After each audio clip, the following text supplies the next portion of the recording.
Narito ang iyong lingguhang horoscope para sa Capricorn para sa araw ng February 22 hanggang February 28. Sa pagsisimula ng linggo sa February 22, mararamdaman mo ang isang malakas na udyok na ayusin ang iyong mga pangmatagalang plano at siguruhing ang lahat ng iyong ginagawa ay patungo sa iyong tagumpay. Ang iyong disiplina ay magiging nasa pinakamataas na antas mula February 22 hanggang February 28 kaya naman asahan na magiging napakaproduktibo ng iyong mga oras sa pagtatrabaho. Mahalaga na magkaroon ka ng malinaw na listahan ng mga prioridad upang hindi masayang ang iyong lakas sa mga bagay na wala namang direktang ambag sa iyong mga pangunahing mithiin. Ang enerhiya ng linggong ito ay sumusuporta sa iyong pagiging praktikal kaya gamitin mo ito upang makabuo ng mga konkretong resulta na magbibigay sa iyo ng seguridad sa hinaharap. Pagdating sa usaping propesyonal, ang kalagitnaan ng linggo ay magdadala ng mga responsibilidad na nangangailangan ng iyong mabusisi at masusing atensyon sa bawat detalye bago sumapit ang February 28. Mapapansin ng iyong mga nakakataas ang iyong dedikasyon at ang iyong galing sa pagpapatakbo ng mga sistema sa loob ng inyong opisina nang walang anumang pagkakamali mula February 22 hanggang February 28. Maaaring may mga hamon na susubok sa iyong pasensya, ngunit ang iyong pagiging matatag ang magliligtas sa iyo mula sa anumang uri ng kritisismo o maling hinala sa trabaho. Siguraduhin na ang iyong bawat kilos ay nakabase sa lohika at katotohanan upang mapanatili ang iyong kredibilidad at ang tiwala ng mga taong naniniwala sa iyong galing. Sa aspeto ng pananalapi, ang linggong ito ay mainam para sa muling pagsusuri ng iyong budget at sa pagpapatatag ng iyong mga savings mula February 22 hanggang February 28. Ang pagkakataon para sa isang maliit na pag-akyat ng kita ay posible bago sumapit ang February 28, ngunit kailangan mo pa ring manatiling masinop sa iyong paggastos sa bawat araw. Iwasan ang mga biglaang investment na hindi dumaan sa iyong masusing pananaliksik upang maiwasan ang anumang uri ng pagkalugi o panghihinayang sa iyong pinaghirapang pera. Ang iyong katalinuhan sa paghawak ng yaman ay magbubunga ng katatagan na magbibigay sa iyo ng kapayapaan ng isip habang ikaw ay bumubuo ng iyong sariling imperyo para sa iyong kinabukasan. Ang iyong buhay pag-ibig ay magiging tahimik ngunit puno ng katapatan at malalim na respeto na magpapatibay sa inyong ugnayan ng iyong mahal sa buhay sa linggong ito. Para sa mga nasa isang relasyon, ang pagpapakita ng iyong suporta sa pamamagitan ng pagtulong sa mga gawaing bahay mula February 22 hanggang February 28 ay mas pahahalagahan ng iyong kapareha kaysa sa mga salita.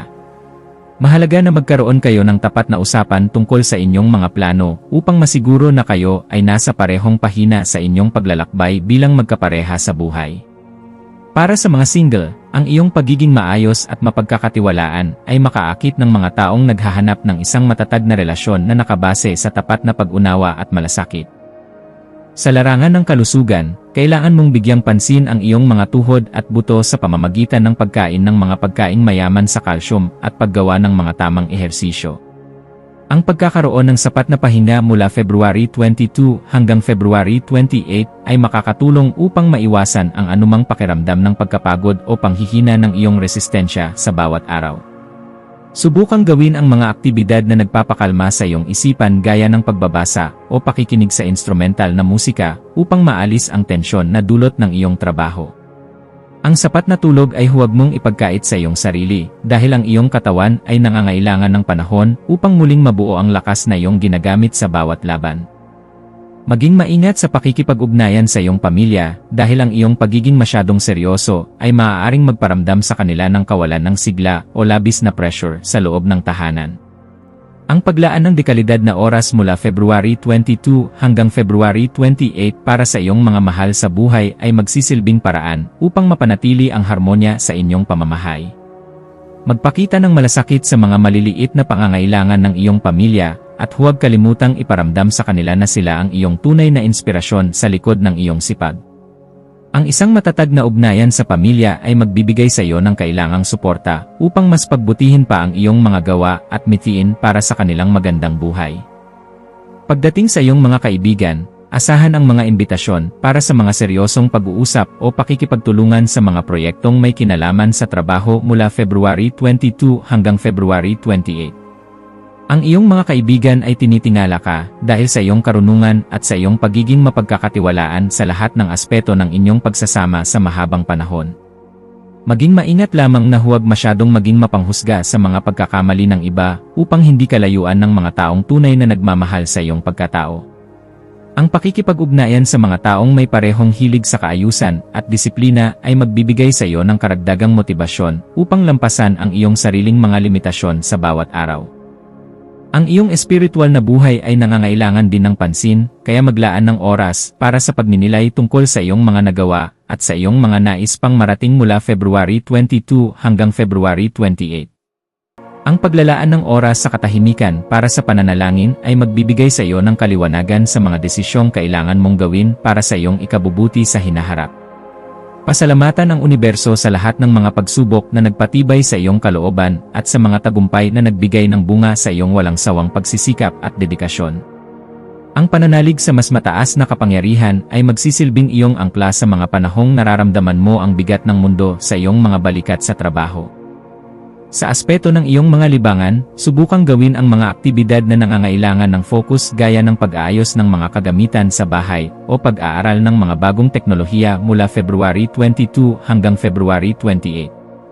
Ang paggawa ng mga bagay na may konkretong resulta ay magbibigay sa iyo ng sense of accomplishment at kasiyahan sa iyong puso pagkatapos ng mahabang oras ng pagtatrabaho.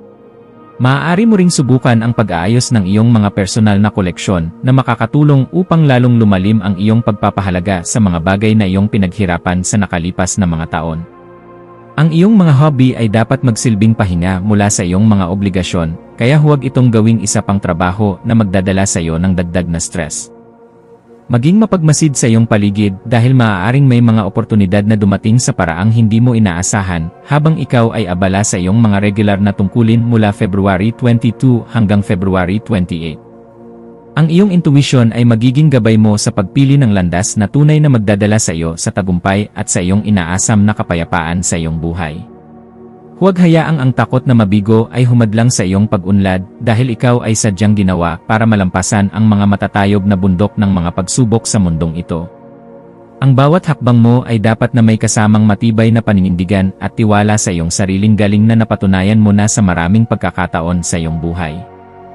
Sa mga usaping legal o opisyal na dokumento, siguraduhin na na-inspeksyon mo ang bawat detalye bago ka magbigay ng iyong pirma sa anumang kontrata mula February 22 hanggang February 28. Ang pagiging mabusisi sa bawat pangungusap ay magliligtas sa iyo mula sa mga posibleng aberya na maaaring magmula sa hindi malinaw na usapan sa pagitan mo at ng ibang panig. Kung may mga bagay na hindi ka sigurado, mas mabuting humingi ng payo sa mga eksperto upang maging malinaw ang lahat ng mga kondisyon na nakapaloob sa iyong mga papeles. Ang iyong integridad ay mahalaga, kaya laging unahin ang paggawa ng tama at legal upang mapanatili ang iyong kapayapaan ng isip sa mahabang panahon ng iyong buhay. Sa larangan ng edukasyon, ang iyong isipan ay magiging matalas at handang humigop ng lahat ng kaalaman na iyong mababasa o maririnig sa iyong paligid mula February 22 hanggang February 28.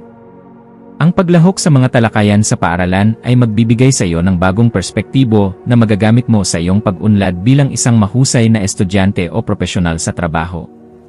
Huwag tumigil sa paghahanap ng katotohanan dahil ang karunungan ay isang kayamanan na hindi kailanman mananakaw sa iyo kahit anong mangyari sa labas ng iyong mundo sa ngayon.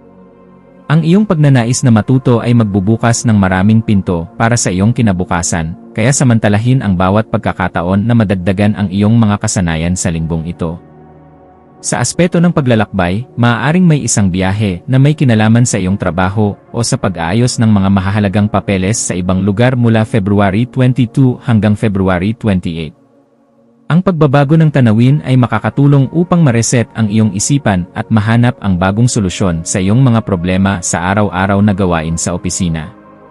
Siguraduhin na handa ang lahat ng iyong mga gamit at na-inspeksyon mo ang iyong sasakyan upang maging ligtas at mabilis ang iyong biyahe sa bawat destinasyon na iyong pupuntahan. Ang bawat paglalakbay ay isang pagkakataon upang makita ang ganda ng mundo sa labas ng iyong regular na kapaligiran, kaya tanggapin ito ng may pasasalamat at bukas na kaisipan.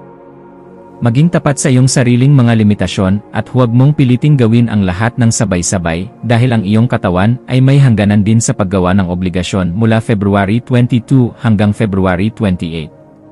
Ang iyong pagsisikap ay dapat na may kasamang wastong pahinga upang manatiling matalas ang iyong isipan sa pagpapasya sa lahat ng oras at sandali ng iyong buhay.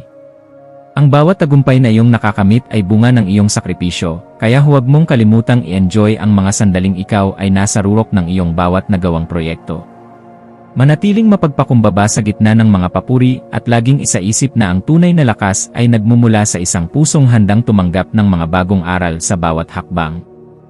Sa pagtatapos ng linggong ito, mararamdaman mo ang isang malalim na kaganapan dahil sa mga konkretong resulta na iyong nakamit sa gitna ng iyong mga paghihirap mula February 22 hanggang February 28. Ang bawat sandali ay magsisilbing patunay na ang disiplina at dedikasyon ay ang susi sa anumang pangarap na nais nating marating sa ating buhay sa mundong ito.